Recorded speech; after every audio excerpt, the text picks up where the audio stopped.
For the rainbow painting, you are going to have your paper in front of you, the landscape direction. And you're just gonna start from one side and go all the way to the other. You do not have to go all the way to the top and the bottom of your painting though, because that's where your checkerboard is going to cover up. But I would say leave about like 2 inches maybe at the top and the bottom, 1 inch to 2 inches. All right, so most of you have a 16 color palette like this.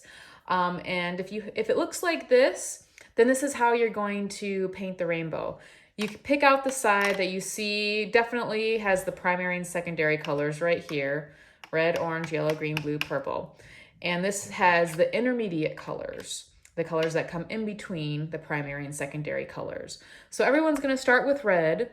And if you have these colors as well, you're going to skip over side to the other side and go back and forth when you're mixing your colors. So red, this is red, orange, orange, yellow, yellow, green, green, blue, blue. This is where you skip this color. This is not a part of the intermediate colors. Go to blue, violet, violet, and then this is, on mine, red, violet's over here. And you can kind of tell, if you need some help telling the difference between brown and red, violet, just let me know. All right, so you need water for your watercolor paint. Dip right into the red. Remember, the more you paint into it, the darker your color is going to be. More water makes it lighter, but you really do need a lot of water just to get that paint started, especially if you haven't used watercolor paint for a while and it's kind of dried on the top.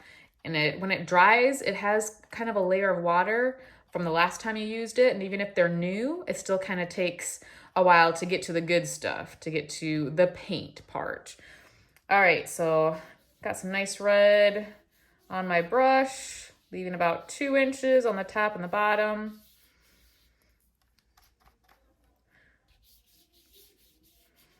All right, and it doesn't have to be a certain width, but you do want to get at least through the rainbow once. And if you don't have these intermediate colors, you can just go down the line and then repeat yourself again. More than likely, you're gonna have to start repeating the colors. Here's my red, orange, and go right next to, you even want to overlap a little bit because you want this rainbow to look like it's blended.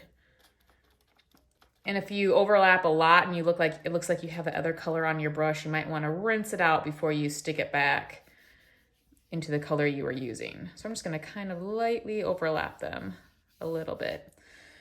All right, clean it out. Orange is next. Jump back over to the other side. Okay, that looks kind of light. If you want it to be darker, just keep working your brush into it. You do probably need to add more water, even though water makes it lighter, just to get that going and to get enough color on your brush. That orange is looking light. That's all right. Clean it.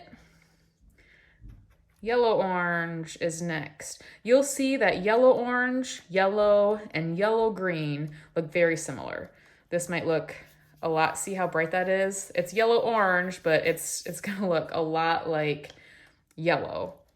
And that's why I'm not gonna make a huge area of it, because it's so close to my yellow that I don't want this big area of yellow, since the yellow orange looks a lot like it.